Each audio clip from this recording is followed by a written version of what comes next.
তো আজকে দেখাবো আপনার এখানে ডেট ওভার হয়ে যাওয়ার আগে কিভাবে ব্যাংক সেট আপ করবেন। অনেকের এখানে লাল চিহ্ন চলে আসে, সংকেত চিহ্ন চলে আসে, তারপরে আপনারা ব্যাংক সেট আপ করেন না। তো ফেসবুক আপনাকে ইনকাম করার জন্য সুযোগ দিচ্ছে, কিন্তু আপনি কাজে লাগাচ্ছেন না। যদি আপনি ইনকাম করতে চান ফেসবুক থেকে বা ফেসবুক পেজ থেকে, তাহলে অবশ্যই ডেট ওভার হওয়ার আগে আপনাকে ব্যাংক সেট আপ করতে হবে। যদি ডেট ওভার হয়ে যায়, এক্সপায়ার হয়ে যায়, সেক্ষেত্রে আপনার ব্যাংক সেট আপ নাও হতে পারে, এখানে সেট আপের অপশন চলে যেতে পারে। সুতরাং ডেট ওভার হওয়ার আগে কিভাবে সঠিক নিয়মে ব্যাংক সেট আপ করবেন, কিভাবে পে আউট সেট আপ করবেন, চলুন প্রসেসটা দেখাই। ভিডিওটি শুরু থেকে শেষ পর্যন্ত দেখুন এবং স্টেপ বাই কাজ করেন। ভবিষ্যতে আপনার কোনো ধরনের পে আউটে কোনো সমস্যা হবে না। এখান থেকে ইনকাম করার পরে অনায়াসে আপনি ব্যাংকে ট্রান্সফার করে নিতে পারবেন। তো এই আইডিটি হচ্ছে আমার একটি অডিয়েন্সের আইডি। এই ভাই হচ্ছে আমার সাথে কন্ট্যাক্ট করেছে এবং তার আইডি সহ সব ডকুমেন্ট দিয়েছে সেট আপ করার জন্য। আচ্ছা, এখান থেকে প্রফেশনাল ড্যাশবোর্ড এখানে ক্লিক দেবেন।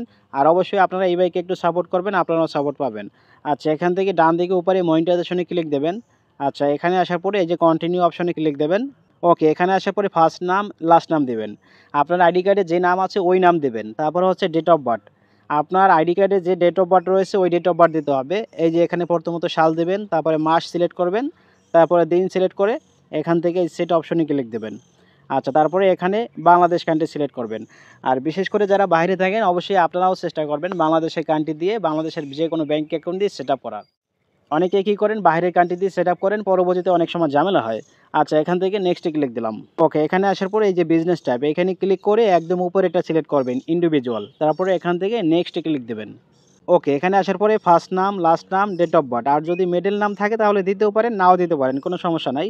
আচ্ছা, তারপরে এখান থেকে নিচে যাবেন, এই যে প্রাইমারি অ্যাড্রেসের জায়গায় গ্রাম, পোস্ট, থানা, জেলা এগুলো দিবেন ইংলিশে। আপনার আইডি কার্ডের পিছনে দেওয়া থাকে, ওগুলো দেখে দেখে ইংলিশে টাইপ করে দিয়ে দেবেন। তারপরে সিটি আপনি লিখে দেবেন। তারপরে হচ্ছে ডিভিশন, ডিভিশন অপশনালভাবে আপনি আপনার ডিভিশন সিলেক্ট করবেন। তো আমার যে অডিয়েন্স তার ডিভিশন হচ্ছে বরিশাল, বরিশাল দিলাম। তারপরে হচ্ছে এখানে জিপ কোড দেবেন, এই জিপ কোড আইডি কার্ডের পিছনে দেওয়া থাকে। তারপরে এখানে একটা ফোন নাম্বার দিবেন, তারপরে একটা জিমেল দিবেন। আচ্ছা, তারপরে নিচে হচ্ছে এই যে 3 সার্টিফিকেটের নাম্বার দিতে হবে। তো আপনি যার ব্যাঙ্ক অ্যাকাউন্ট দিয়ে, যার আইডি কার্ড দিয়ে আপনি ব্যাঙ্ক সেট আপ করবেন, তার নামে একটি 3 সার্টিফিকেট তৈরি করতে হবে। তার আইডি কার্ড দিয়ে এই ধরনের একটি 3 সার্টিফিকেট তৈরি করবেন। যারা তৈরি করতে পারেন না, আমার এই পেজে ভিডিও আছে, আপনি ভিডিও দেখে দেখে করতে পারবেন, অথবা পার্সোনালিভাবে যদি আমার কাছ থেকে তৈরি করতে চান তাও পারবেন। আচ্ছা, এখান থেকে এগুলো আমি ক্যান্সেল করে আমি দিয়ে দিচ্ছি। এই যে 3 সার্টিফিকেটের নাম্বার দিলাম। আর নিচে এইটা হচ্ছে অপশনাল, এখানে দিলেও হবে না দিলেও হবে। তারপরে এখানে একটি টিক মার্ক দেবো, তারপরে এখান থেকে নেক্সট ক্লিক দেবো। ওকে, এখানে আসার পরে এই যে ম্যানুয়াল লিঙ্ক ব্যাঙ্ক অ্যাকাউন্ট এখানে টাচ করবেন। তারপরে আপনি নিচে যাবেন, নিচে যাওয়ার পরে এই জায়গায় হচ্ছে সুইপ কোড দিতে হবে। যে কোনো ব্যাংকের আলাদা আলাদা সুইপ কোড থাকে। তো সুইপ কোড আপনি কিভাবে পাবেন? তো সুইপ কোড পাওয়ার জন্য যে কোনো ব্রাউজারে আসবেন, আসার পরে আপনার যদি ডাচ বাংলা অ্যাকাউন্ট হয়, ডাচ বাংলা সুইপ কোড, এই যে এইটা লিখে সার্চ করার পরে এই যে এই সুইপ কোড পাবেন। এই যে সুইপ কোড এখান থেকে যে কোনো একটা কপি করে নিলেই হবে। আমি কপি করে নিয়েছি অলরেডি, দেন এখানে আমি পেস্ট করে দিয়ে দিলাম। আচ্ছা, তারপরে ব্যাঙ্ক অ্যাকাউন্টের নাম্বার দিলাম। এখন link pay out method, just এখানে ক্লিক দিলাম। ওকে, এখানে আসার পরে অ্যাড ট্যাক্স ইনফো, জাস্ট এখানে ক্লিক দেবেন। আচ্ছা, এখানে যদি নাম্বার পাসওয়ার্ড চায়, নাম্বার পাসওয়ার্ড দিয়ে আপনি লগ ইন অপশনে ক্লিক দেবেন। ওকে, তারপরে এখানে নিয়ে আসবে, আসার পরে এখান থেকে কন্টিনিউতে ক্লিক দেবেন, দেন আবারও কন্টিনিউতে ক্লিক দেবেন। ওকে, এখানে আসার পরে এখান থেকে নো সিলেক্ট করবেন, দেন এখান থেকে আবারও নো সিলেক্ট করে এখান থেকে নেক্সটে ক্লিক দেবেন।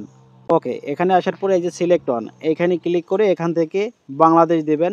আচ্ছা, তারপরে নিচে এখান থেকে নেক্সটে ক্লিক দেবেন, দেন আবারও এখান থেকে নেক্সটে ক্লিক দেবেন, দেন এখান থেকে আবারও নেক্সটে ক্লিক করবেন। ওকে, এখানে আসার পরে এখান থেকে 0% সিলেক্ট করে এখান থেকে নেক্সটে ক্লিক করবেন। ওকে, এখানে আসার পরে এখান থেকে আবারও এই যে কান্ট্রি এখানে ক্লিক দিয়ে এখান থেকে বাংলাদেশ দেবেন। এই যে এখান থেকে আমি বাংলাদেশ দিয়ে দিলাম, দেন এখান থেকে আবারও নেক্সটে ক্লিক দিলাম, দেন এখান থেকে নিচে যাব। নিচে যাওয়ার পরে এই জায়গায় একটা টিকমার্ক দেবো, আর এই সিগনেচারের জায়গায় একদম শুরুতে যে নামটা ব্যবহার করছিলাম ওই নামটা সঠিকভাবে দেব। যদি সঠিকভাবে না দেন তাহলে কিন্তু আপনি কাজটা কমপ্লিট করতে পারবেন না। আচ্ছা, এখান থেকে নেক্সটে ক্লিক দিলাম। ওকে, এখন এই ফর্মটি সাবমিট করার জন্য একদম নিচে আসবেন, নিচে আসার পরে এই যে সাবমিট, এই সাবমিটে ক্লিক দেবেন। তারপরে জাস্ট একটু ওয়েট করবেন। হ্যাঁ, দেখতে পাচ্ছেন your tax information is complete. তারপর নিচে দেখতে পাচ্ছেন ডান, ডান অপশনে ক্লিক দেওয়ার সাথে সাথে আমাদের সেট আপ কমপ্লিট হয়ে যাবে। হ্যাঁ, দেখতে পাচ্ছেন সাকসেসফুল, আমাদের ব্যাঙ্ক সেট আপ কমপ্লিট। আচ্ছা, এখন এই যে সেট আপের অপশন এখনই কিন্তু এখান থেকে যাচ্ছে না। তো আমরা এখান থেকে একটা রিফ্রেশ দেবো, রিফ্রেশ দেওয়ার সাথে সাথে এইটা চলে যাবে। হ্যাঁ, দেখতে পাচ্ছেন আমাদের ব্যাঙ্ক সেট আপের অপশনটা চলে গেছে, আমাদের যেহেতু কাজ কমপ্লিট। তো আশা করি আপনারা বুঝতে পারছেন যে আপনার যদি ডেট ওভার হয়ে যায় বা যদি লাল চিহ্ন চলে আসে বা যে কোনো সেট যদি আসে, তাহলে সঠিকভাবে সঠিক ওয়েতে কীভাবে সেট দিতে হয়, এই ভিডিওটি যদি আপনি দেখে দেখে কাজ করেন, আশা করি আপনার সারা জীবনে ভবিষ্যতে কোনো ধরনের পে আউটে কোনো সমস্যা হবে না, পেমেন্ট নিতেও কোনো সমস্যা হবে না। তো এখন যেহেতু ব্যাংক সেটআপ কমপ্লিট হয়েছে, এখন আমরা কন্টেন্ট মনিটাইজেশন থেকে ফটো থেকে ইনকাম করতে পারবো, স্টোরি থেকে ইনকাম করতে পারবো, লং ভিডিও থেকে, শর্ট ভিডিও থেকে, তারপরে টেক্সট থেকে। এই 5টা জায়গা থেকে আমরা ইনকাম করতে পারবো। এই 5টা টুলস থেকে ইনকাম যদি করতে পারি, তাহলে আশা করি বুঝতে পারছেন যে কী পরিমাণে ইনকাম হবে। ভিডিওটি যদি ভালো লেগে থাকে অবশ্যই শেয়ার করে সবাইকে দেখার সুযোগ করে দেবেন।